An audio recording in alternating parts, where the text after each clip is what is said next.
We have a very special Space Waffles episode. I'm Candace, and with me is Arezou. Hello. And we have a very special guest, producer of the George Lucas talk show, Patrick Cotnoir. So close. Nope, So close. I Oh, We did. practiced. I, Let Cotner. Co- Cotner. Cotner. Yes. Cotner. We have to leave Cotner. all this in. This is great. Yes, no, we are. I put I put Oh the no. pronunciation in my notes, but my eyes are dilated from a eye exam, so I'm Uh, using that as my excuse. Hey, 'Cause everything is still slightly I'm not blurry. I'm not mad at all. I don't correct people anymore, you know? Totally fine. Thank you for having me. I'm so happy to be here.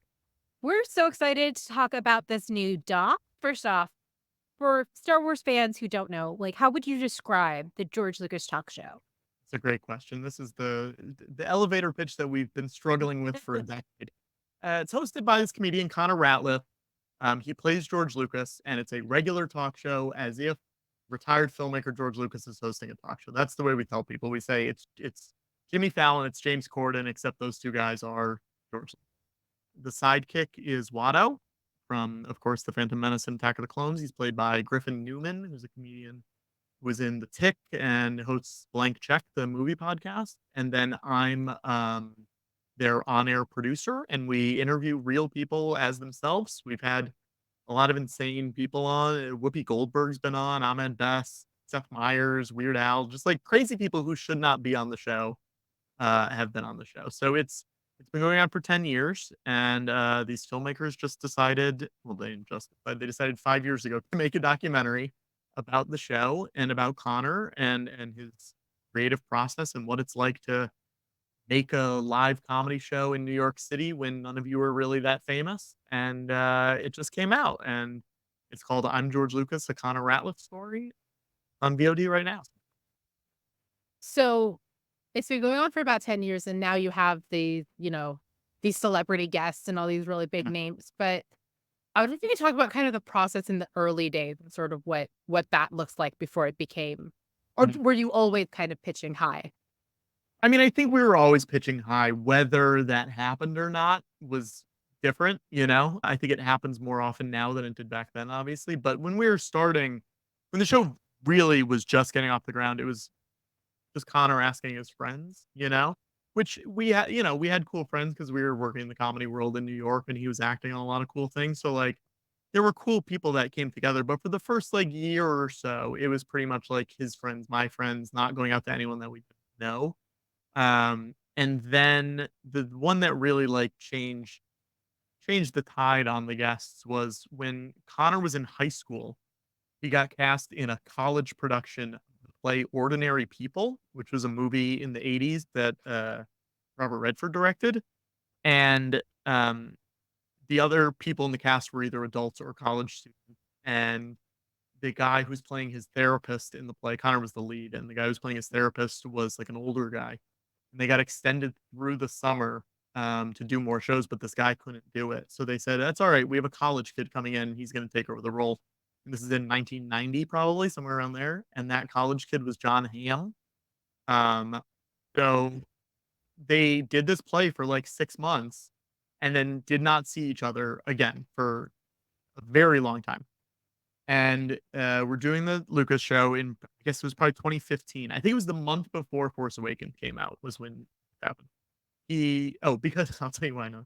Because we were doing a show where George watched all of Felicity, and we were only gonna have Felicity guests on because he wanted to know what this guy JJ was all about. So he Felicity is the way I'm gonna get into it. So we had guests from Felicity on, but then Connor's mom emailed him and said, John Hamm's in town. You should reach out and see if he'll do the show. And Connor emailed him and was like, we got his emails somehow because we had like friends of friends. And he said, "I've got this show. It's a midnight on a Friday in the East Village. If you want to come do it, would obviously love to have you, but I know how insane the task is." And within 10 minutes, he got an email back saying, "Yeah, buddy, I'll see you there. Great. Sounds good." And that was like the one that like sort of turned it around because, when you can say to people like John Hamm, show, obviously it like sort of levels up in an interesting way. Um, but from then on, it sort of we've gotten to have a lot of cool. That was really Well, like turning point. Well, now we can say we had Patrick of the George Lucas Talk Show on That's our true. podcast, That's and that's true. gonna What's help. the last It's gonna turn it around. Cotton. You got it. You got it. So you guys have these guests. Some are Star Wars fans, like they know the lore, they know the deep cut. Yeah. Some have not really seen a Star Yeah. Wars in their life. Yeah. Which is more interesting to have? I personally like the ones who don't know anything, but I think Connor likes the ones who do know stuff because he is not an expert, you know? He's an improviser, so he can pretend that he's an expert, but he also has the excuse of I'm 80 years old, in character. So if someone says, "Well, George, of course you remember da da da da da," and he'll be like, "I don't remember that. I'm 80 years old." Like he's able to say that. But I like the ones who don't know anything because it's sort of an open slate. And our show, we like explaining weird Star Wars things to people. Like Griffin plays Watto, and he has one of the Taco Bell cups that came out when Phantom Menace came out, and he has the Watto one, which, one sec, I'll grab it and I'll read it for you because I almost the cup with Watto on top. But on the We back, actually we just did an episode. Well, we did a video about yeah, the Taco Bell, Pizza Hut, amazing. KFC tie-in because we are And prequel kids and we begged our parents. yeah, yeah. That's one of my earliest Star Wars memories is going to Taco Bell after the special edition to go get the Oh toys. yeah. But on the back of this cup, it says, Watto is a junk dealer who lives on the remote desert planet of Tatooine. Watto loved haggling and betting on pod races more than anything. Betting on a pod race is how he won his two slaves, Anakin and Shmi Skywalker from Gardula the Hutt.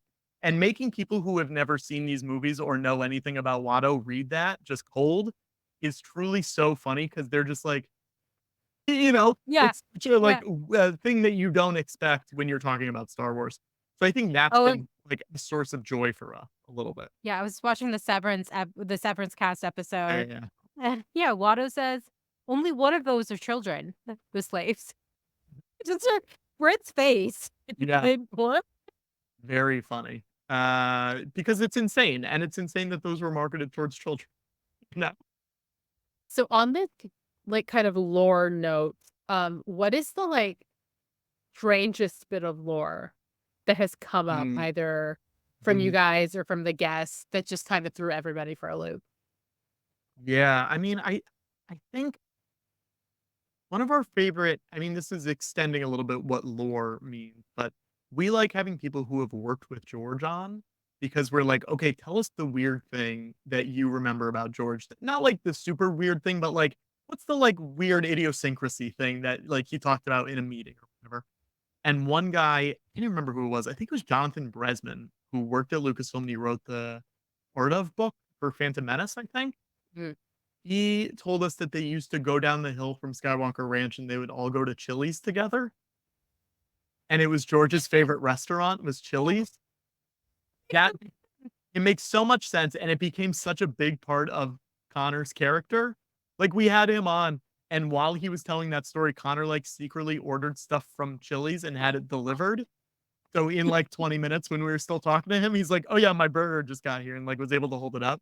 I think stuff like that is funny. We had, Patricia Degnan on, Rose Degnan, who, she worked for ILM in the '70s. She was, like, the one who came in Light and Magic and was, like, the one when they were running behind on special effects, and they were like, "You gotta hurry up," and she was the one who, like, kicked their butts into hurrying up. And she told a story about how I think she hosted one of the Empire Strike Back wrap parties at her house. I don't know if it was the ILM wrap party or what. But she was like, "George, you remember I had too much to drink and I was dancing and I kept trying to get you to dance. And you looked at me like you hated me so much, and we never really recovered from that moment." And just like stuff like that is like, it's so fun to be able to like build his character out in that way, you Mhm. know? And now he can like reference Chili's when he's talking to someone else, and they're like, "What are you talking about?" And he goes, "No, that's my favorite restaurant. Really, that's really my favorite like that's fun for us." So I think that's like the lore that we're really looking for. Um, what are you excited for the fans of the show to see in the doc? Like, what are you most excited about? Yeah, I mean, when we shot the doc, they came to us and it was November or December 2018. So it's been a while. It's been 5.5 years or something like that. And uh, when we shot it, it was exclusively a show in New York that you could only see live and was not put anywhere. And then during COVID, it became a live stream where now there's too much footage of me online. You know what I mean? So it's like very different in that there's now like 500 hours of the show that you can see.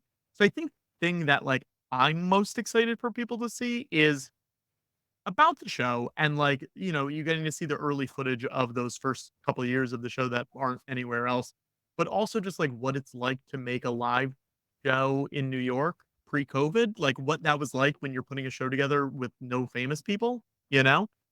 Um, and I think it's interesting and you get to see like how stressful it is, but also how fun it is to like make stuff with friends, and that's cool and exciting and getting to see how it all got put together. And you can watch it if you're a fan or if you've never seen it before. And I think we built it in a way that like, anyone can enjoy it, which is exciting for us.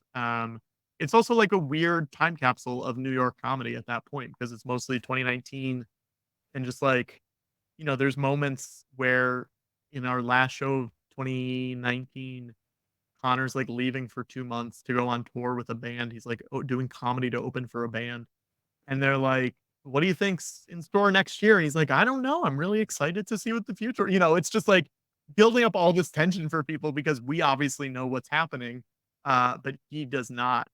And I think it's, footage like that, just the fact that it exists is very cool for me, and I think for people who like the show. So I'm just excited for people to, watch it. And it's now an easy way for us to like pitch the show to people. If you're like, you want to know what it is, great. Here's 90 minutes. You can go watch that and you'll kind of understand. Um, so like you mentioned this jump from like live New York Yeah. comedy to then going online because the world closed. Yeah. Um, when it comes to like doing improv, I know like from the very little experience that I do have because I'm not good at it. Yeah. There is kind of a feeding off of the energy in the room when Totally. you're doing improv. And when you're doing it on Zoom, there's no room. So Yeah. can you like kind of, I guess, talk about making that shift from like a Yeah. live show to an online show? For sure. I mean, I was not an on stage or on screen presence pre COVID. I was exclusively backstage booking and producing and stuff. So my first, experience with being a part of the show was on the live stream. And it's nice because like you guys use StreamYard too, but I don't know if you guys do live stream like with We people used watching and to. stuff. Yeah, Yeah. we used to. You can like see the comments coming in, which is nice. But the thing that I found difficult once we went back to doing live shows after lockdown ended was if we're doing a live stream and I make a joke and it doesn't land, I have no idea that it doesn't. And I love Mhm. that. I would so much rather not know that it didn't land versus if we're doing a live show and I say something and nobody laughs, you very much know that nobody laughed at it.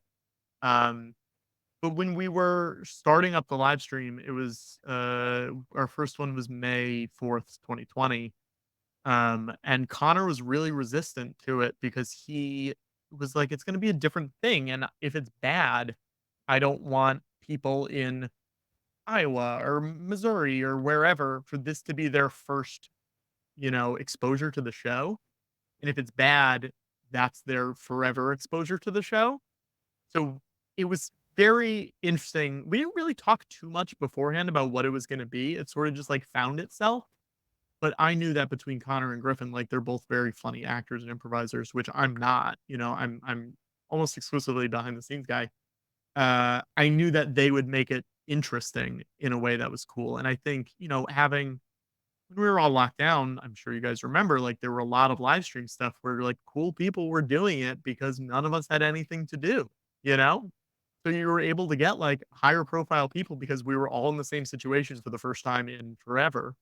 Um, and I think that was like a major contributing factor to it. If we started a live show now or a live stream now, I mean, I think it would be a lot different because it's sometimes harder to get people to commit to doing things for our live streams were also at minimum like 4 hours. So getting people to commit to hang out for multiple hours was like it's hard, you know? Um, But the biggest that was the biggest difference, I think, was just, like, learning that we're the energy we need to feed off of, like, ourselves and the comments, and just figuring out what the difference is between looking at a comment of people saying, "Ha, ha, ha, that is funny," versus a group of 200 people sitting in the room saying, "Ha, ha, ha, that is funny." Like, it's 2 different vibes, and just, like, trying to figure out what that vibe is. But if we're making each other laugh and if we're having a good time, I personally sort of don't care if the people at home are, like, saying they're having a good time, because I know that if we're having a good time, at least a solid portion of those people are also.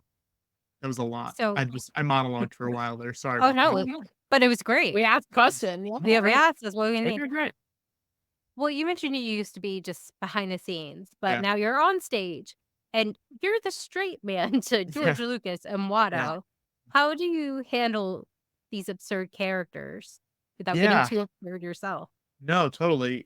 I mean, I'm the straight man by default because I think I'm the least funny of the 3 of us. You know what I mean? So You made me laugh plenty of times it's great. on the That's great show. to hear. But it's true. And I'm gonna let you say that, but I also am going to acknowledge that I am correct here. Um, so it happened by default, but it also happened in that, like, I'm filling that producer role. I'm filling the Gelman on Live with Regis and Kelly. Like, he's the guy who you're there to yell at when things are going wrong. And that sort of just happened. And that was like the obvious choice for what my role was going to be on there. Um, so it happened, and I'm glad that it worked out the way it did because I really love doing the show. But at the same time, there are some times where I'm like, I actually have a good question, person, and you're shooting me down, and I need you to stop shooting me down because I want to get this question out. So it is like it's a you get both sides of the sword where it's like it's obviously funny that they're dunking a little bit, but at the same time, when I have a good question, get it out. Yeah, I noticed in George's canned speech, he did not thank you at all. I also noticed that. I thought you would. Yeah, Yeah, yeah. Thank you for pointing it out though, because no one. yeah. I was, like, waiting for Patrick to Uh get huh. his props. Not happening. It never will, and it's fine. As long as he leaves me money in the will, it's okay. You know? Yeah. That's what matters. Yeah, yeah. In terms of having guests on, has there been a guest that you found like really surprised you? And you can define surprise like however you like. Yeah. I'm gonna go negative. Is that good? Do we like that? Go for it. Go for it. Whatever you want. I didn't want to like, No, like no, no. shocked, horrified, pleasantly surprised, however you want to do it. We did a show. We did 2 shows in London. Was it last year? When was Celebration? London. I think that was Last last year. year, Last right? year, yeah. Yeah. Yeah, time has We no meaning. I know. It all meshed together. We did 2 shows in London, and we had a lot of Star Wars people on because both Celebration and, all the prequels and stuff were shot over there. So we had one show where, it was a lot of, like, creature performers. It was the woman who did, Rio Durant was, like, the on-set, Katie Cartwheel, she was, like, the circus performer. Then we had Dave Chapman, who was B2EMO in Andor, and it was a BB-8 puppeteer and stuff like that. The other show, we had, a prop guy who was rad, and he worked on Phantom Menace, but he also, like, built the bats for The Dark Knight, like, he's, like, a real legit guy. Um, and uh, the other, guest was, Jerome Blake, who was in Phantom Menace, and played, like, 5 parts. He was Rune Hacko, and he was a Masameda and stuff like that. And we he got there, and it was kind of a weird vibe. But when we got out there, he decided that it was gonna be his choice to play into the fact that he knew that Connor was not George Lucas, Oh, and that he no. wasn't gonna play into it at all, and, like, it was a lot of, like, Connor being like, "Well, Jerome, of course you remember when we were making Phantom Menace, like, we were both on set together. Do you remember any memories of me?" Stuff like that, and he would just be like, "Mate, we know you're not bloody George Lucas. Like, let's stop. This is crazy. Everyone knows you're not George Lucas." And the crowd started booing him in a way that was beautiful and amazing. Because the thing is, like, they're there sure they're there to see the guests some of the times, but, like, these are people who watched us for a long time during lockdown and during COVID and stuff, there to see the show, and they've bought into it in a way that if you have not and you're acting like this, you're you're the bad guy. You're the enemy. And he made multiple jokes that were like not great, and I definitely cut out of the YouTube later because I didn't stand by them. But that was one that surprised me in a way where I was like, "Oh, okay, you're this kind of guy," and that was impossible to tell beforehand. The So I feel like the first thing when you are learning improv yeah, is the yes and of it all, yeah, and totally, if the conceit is this is George Lucas, like, yes and. yeah, Yeah, and the documentary, it even shows him, like, Connor explaining, be like, "I'm George Lucas up there, like, yeah. this is how it goes," and they're just And we explained it. Yeah, I'm sure you did. we yeah, explained it, no, and and he chose listen. not to follow it. So I don't know, but that was definitely one where I think we all realized midway through the show that this wasn't going to change and that this was what we were dealing with. And we sort of all decided together without any words, but just, we've done enough of it where we can look at each other and be like, okay, man, you're digging your own grave. So we're going to start making fun of you a little bit, you know? And it sort of turned into that. And it got the audience back on like being like laughing at him instead of with him, which was not what he necessarily wanted. It happens so rarely. It almost never Yeah, happens, which is great. It's it's like really nice that more often than not, we don't have to worry. it's like going to Disney World and seeing Mickey Mouse and in front of kids being like, "That's just like a woman was Yeah. there." It's like And 22. Just a guy, He's yeah. not he's real. in the college program. Yeah. Yeah, yeah, yeah. Don't do that. Like, Yeah, it yeah, should no, be don't make it obvious fun. to just It's not fun. move, but, um, it wasn't. So, I don't know. Here's what I'll say. If you heard that and you found that interesting, I would go watch it on YouTube because I think it's a fascinating hour of, like, this guy sort of self-imploding, but not realizing that he's self-imploding the whole time. And then got off the stage and we got backstage and he was like, "That was so much fun. I had such a good time with you guys." And we were like, yeah, man, thanks so much for doing it." Like, just like no self-awareness. So I don't know. That's a surprising one. So, what is the future of the George Lucas talk show? Yeah. Yeah, I mean, when we got out of lockdown, we sort of decided like we're doing it monthly pre 2020 at UCB in New York. And then we did it basically like weekly for over a year during lockdown. And that sort of exhausted us a little bit, having to be there every week. It was nice when it was like, I know today is Sunday because we have a show. I know today is Sunday because we have a show every single week. Like having that in there was great. But then we decided once things started opening up that we were just gonna do the show whenever we felt like it and whenever it was convenient for us and whenever, if someone asked us to go to a city, we would go do that, like that kind of thing. But if we wanted to do 2 live shows a year, we'll do 2. If we wanna do 20 live shows a year, we'll do 20. We split up however we wanna do live streams and live shows. Connor and I still like doing live streams. Griffin doesn't like it as much because I think we did a lot of live streams and it sort of burned him out a little bit.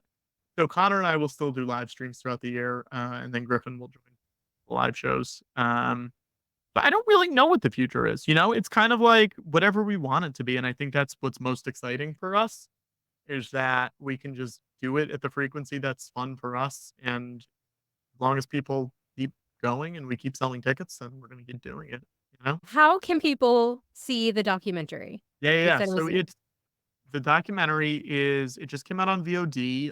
You can go to imgeorgelucas.com. And you can watch it through a website right now. It's coming to more streaming things. We just signed a distribution deal for it. So that will be happening soon. But all the info is going to be on the website. We're also working on a home video release. I'm really pushing for a Blu-ray. We have so much bonus stuff, and also Connor and I want this movie to have more commentaries than a movie has ever had on it before. That's the goal. We want the case to say like featuring 75 hours of bonus material. Like that's the goal for this. So hoping before the end of the year that will happen. But you can watch that. I should also plug something I feel like you guys will like and people who listen to this would like is we just did a live reading of The Menace in LA with like Haley Joel Osment was Anakin and Tony Hale was Qui-Gon and Lorraine Newman, original SNL cast member, was Shmi, and it Nice. was really, really great. Bobby Moynihan did Darth Maul in He full. did the makeup. He did full Maul Yeah, makeup. Had a it was cool. professional guy doing it. Amazing. It was really wild. But you can watch that. It's naboomovie.com, and it'll redirect you to YouTube, and it's up there for free. And you can watch all the George Lucas talk show stuff on YouTube. That's all there. So it's all very available. If you want to Google it, it's all Yeah, we'll streaming out also there. put it in the show notes too, Awesome. and in the Great. description for the video. Yeah. Patrick, thank you so much for joining us. We are so excited about the doc. It was amazing. Really cool to see behind the scenes. Thank you for having me. Psyched to be able to talk to you guys. Yeah. Oh, I should Cool. add, you're also hair. Do you do hair sometimes, Oh, I right? do hair sometimes. It's like, what does that mean? You're also hair. You're Yeah, also a hairdresser. hairstylist, Yeah, Liz, yes. George Lucas. Yeah. Sometimes, when you're spraying up the gray hairspray, you can't do it by yourself. It's a lot of work. Yeah. Yeah, so many hats. I wear so many hats. It's not a bad problem to have. Yeah. All the links. We'll have all the links down below. And yeah, may the waffles be with you. Bye.